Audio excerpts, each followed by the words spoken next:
በስመ አብ በወልድ በመንፈስ ቅዱስ አሐዱ አምላክ አሜን።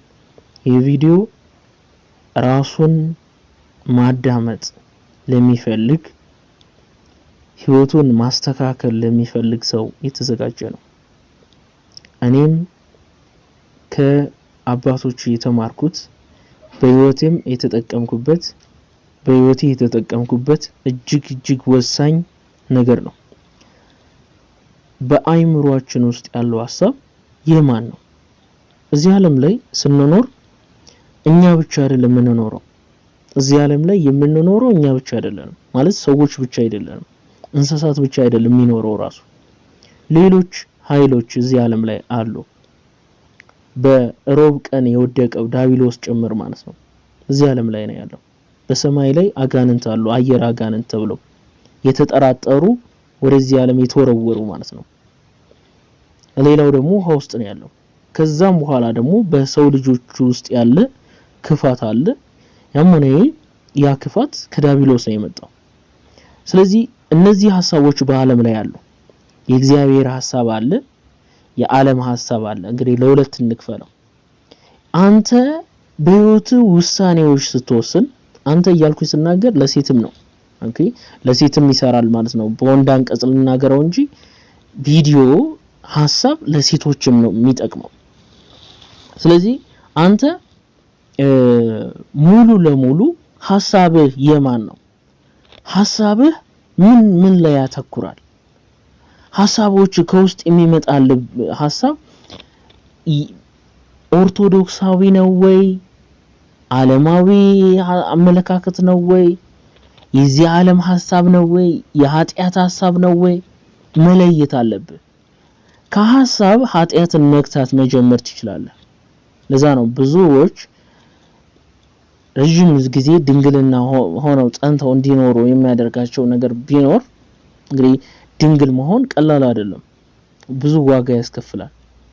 በጣም በገጠር ውስጥ ራሱ በአሁኑ ጊዜ ሰው ወደ ዘማዊነት ለመሄድ እንደፈለገ ለመሆን ስሜቱን መግዛት ሳይሆን ስሜቱን እንደፈለገ እንዲያወጣ በዘፈንም በመጽሔትም በመጽሐፍም የተለያዩ እንቅስቃሴዎች አሉ።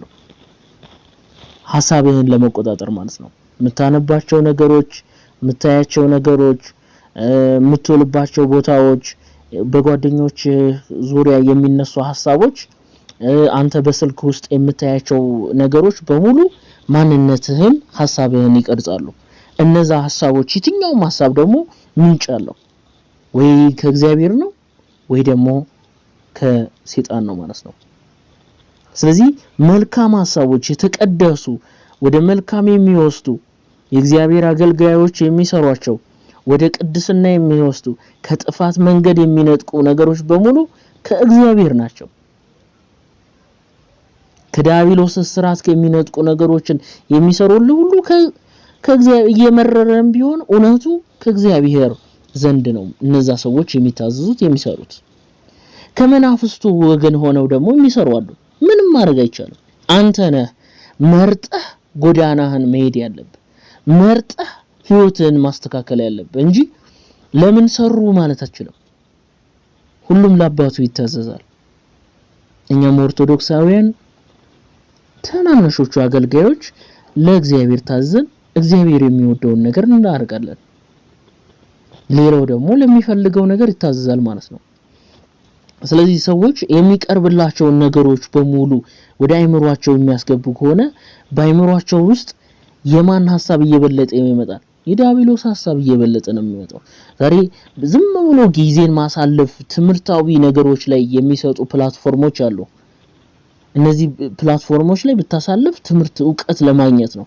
ነገር ግን ጊዜህን፣ ጉልበትህን፣ አይንህን፣ ጤንነትህን በሚያጠፉ ምንም አይነት ጥቅም በማታገኝባቸው ወይ የህሊና ጥቅም ወይ ደግሞ ላንተ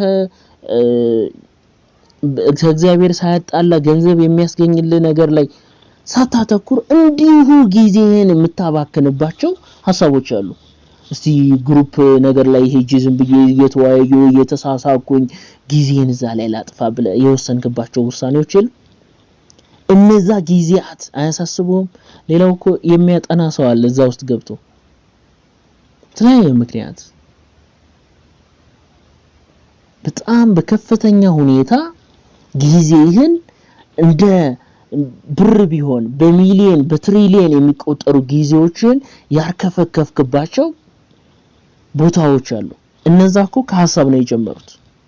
አይ ይሄ ነገር አይጠቅመኝም፣ ይሄ ነገር አይበጅኝም ብለ ጸሎት እያደረክ መንፈሳዊ ልምምድ ውስጥ ገብተ መንፈሳዊ የበረከት ህይወት ውስጥ ገብተ ጊዜህን የወጣትነት ጊዜህን አስራት የምትከፍለው እንደሆነ ገንዘብ ብቻ ሳይሆን ጊዜም አስራት ከሐሳብም አስራት ከሁሉ ነገር አስራት ይቀበላል እግዚአብሔር። አንተ የምትሰጥ ከሆነ ይባርክልሃል። አንዳንድ ብትሰጥ እሱ ቀሪውን እየባረከልህ የሚሄደው ህይወት ውስጥ አይምሮ ውስጥ ያሉ ሐሳቦችን ተጠቅመ ከዛ ደግሞ ገቢራዊ የምታደርገው አይ የቅድስና መንገድ ይሻለኛል በዚህ ምክንያት ምትለው የምታያቸው ነገሮች በፊት ቀደም ብዬ በሰራሁት ቪዲዮ የምታየው ነገር ይወስነዋል ብያለሁ። ስለዚህ በአይምሮ ውስጥ ያለው ሐሳብ የቅድስና ነውስ ከእግዚአብሔር የሚያጣላኝ ነው ይሄ ነገር ብለ መጀመሪያ ሐሳቡን ጀጅ ማድረግ ሐሳቡን የመመዘን ልማድ ካለ የህይወት አቅጣጫህን የመቆጣጠር እድል በእጅ ነው ያለው ማለት ነው። ነገር ግን ሐሜት የሚያወሩ ሰዎች ጋር አብረህ የምትሆን ከሆነ ሲጋራውም ደስ የሚል ከሆነ መጠጡም ደስ የሚል ከሆነ ብዙ ሴቶች ጋር መዳራትን በሚፈልጉ ሰዎች አስተሳሰቦች አመለካከቶች ምታነብ ከሆነ እንደዚህ አይነት ነገሮችን የምትሰማ የምትደግፍ ከሆነ ለማድረግ ዛሬ ያለማድረግህን አይደለም ማየት በጣም ታደርገዋለህ። የሚደጋገም ነገር ህይወትን ይቀይረዋል። ደጋግመህ የምታያቸው ደጋግመህ የምትሰማቸው ደጋግመህ የምትውልባቸው ቦታዎች ህይወትን በደንብ ነው የሚቀይሩት። ስለዚህ መጠንቀቅ ያስፈልጋል። መጠንቀቅ ምንድነው? ስግደት መስገድ አለብህ። አስተሳሰቡ እንዲቀደስለት የሚፈልግ ሰው እነዚህን 7 ነገሮች ማድረግ አለበት። እንግዲህ ያነሳውላችሁን ሐሳብ አይታችሁታል። ምን ያህል ሐሳባችን እንደተመረዘ አስቡት። እግዚአብሔራዊ አስተሳሰብ የሚያስብ ሰው በጣም በዚህ ዓለም ላይ ጥቂት እንደደረሰ ይህ 8ኛው ሺህ ነው። ስለዚህ እነዚህን 7 ነገሮች አድርገህ ህይወትህን መቀየር ማስተካከል ትችላለህ። አንደኛ ጸሎት ህይወትህን የማትደራደርበት መቼም የማትቀይረው ቋሚ ያደርገው። ይሄ ውሳኔ ነው። መወሰን አለበት በህይወት ላይ አንተ ካልወሰንክ ማንንም ሊወስንልህ አይችልም። ሁለተኛው የንስሐ አባት ከሌለህ ንስሐ አባት ያዝ፣ ካለህ አሁኑኑ ንስሐ ግባ፣ ንጹህ። ሶስተኛ መጽሐፍ ቅዱስ የሌለ ሊሆን ይችላል፣ የጸሎት መጽሐፍ ላይኖር ይችላል፣ ግዛ፣ እቤት አስቀምጥ፣ አንብብ። ከሌለህ ግዛ፣ ካለህ አራተኛ ካለህ አንብባቸው እነዛ መጽሐፍቶች ከመጀመሪያው ጀምረ በብዙ ማንበብ አይጠበቅብም። በብዙ ፔጆች በብዙ ገጾች ውስጥ ማንበብ አይጠበቅብም። አራት መስመር ብታነብ ራሱ በቂ ነው። ከዛ የጣም ፈጠነ የሚሄደው። አምስተኛው ጸበል መጠመቅ አለብህ በቻልከው አመት። በስደት የምትኖሩ ጸበል መጠመቅ ላይመልጣችሁ ይችላል። ንስሐ አባታችሁን እንዲጸልይላችሁ ንስሐ አባታችሁ ጸሎት እንዲያደርግላችሁ እናንተም ደግሞ 6ኛው ላይ ሁላችሁም ማለት ነው የአምልኮ ስግደት ያስፈልጋል። አምልኮ ስግደት ማለት ስብሐት ለአብ ብለ አንድ ጊዜ መስገድ፣ ስብሐት ለወልድ ብለ አንድ ጊዜ መስገድ፣ ስብሐት ለመንፈስ ቅዱስ ብለ አንድ ጊዜ መስገድ። ስፈልጉ 12 ጊዜ፣ ስፈልጉ 41 ጊዜ፣ ስፈልጉ 21 ጊዜ የፈለጋችሁት ያን ያህል መስገድ ትችላላችሁ። ኃይል የምትቀዳጁበት ጠላታችሁን የምታንበረክኩበት አይምሯችሁን እግዚአብሔር መንፈስ ቅዱስ ጳራቅሊጦስ እንዲቆጣጠረው የምታደርጉበት መንገድ ነው። ሰባተኛ ውዳሴ ማርያም ሁል ጊዜ ጸልዩት፣ ግዴታ ነው። ማንኛውም ኦርቶዶክሳዊ መጸለይ ያለበት መጽሐፍ ነው፣ መጽሐፈ ጸሎት ነው። ስለዚህ ውዳሴ ማርያም ስትጸልዩ አይምሯችሁ ውስጥ ውሃ ነው የሚፈሰው። በጣም ጎበዝ ስትሆኑ በጸሎቷ በጣም እየተባረካችሁ ስትሄዱ አይምሮአችሁ ሰላም ነው የሚሆነው። ይሄ ደጋግሞ ማሰብ መጨናነቅ የለም፣ እርጋታ አለ። ሌላውን በጣም የሚጎዳው ጉዳዮች ራሱ ለእናንተ የተረጋጋ ይሆናል። ከድንግል ማርያም በረከት ታገኛላችሁ፣ ሰላም ታገኛላችሁ። አይምሮአችሁ ከተቀደሰ ህይወታችሁ ይቀደሳል፣ የህይወት ጎዳናችሁ ይስተካከላል። ስለዚህ ያንን አድርጉ። እመቤታችን ቅድስተ ቅዱሳን ቅድስት ድንግል ማርያም ህይወታችሁን በሰላም መንገድ ትምራላችሁ፣ እድላችሁን ትባርክላችሁ። ክፉ ዘመን ላይ አትጣላችሁ፣ ክፉ ሰው ላይ አትጣላችሁ፣ አመፀኞች ላይ ነፍሳችሁን በሚፈልጉ ሰዎች እጅ ላይ አትጣላችሁ፣ የሰው ፊት አታሳያችሁ።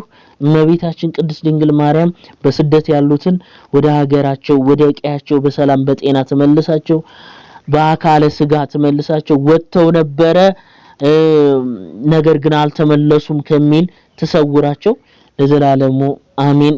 ወነት በስደት ያሉ እህቶቻችን ወገኖቻችን ዘመዶቻችን በአገር ቤትም ያሉ ካመጻው ከሚሰማው ከሚነገረው እየተጠበቀ ካለው መከራው በሙሉ ሊቀ መላእክት ቅዱስ ገብርኤል ይሰውራችሁ፣ የተጨነቃችሁበትን ነገር ይፍታላችሁ፣ ቋጠሯችሁን ይፍታላችሁ፣ የነደደ የሚለበልባችሁን የኃጢአት እሳት ያጥፋላችሁ።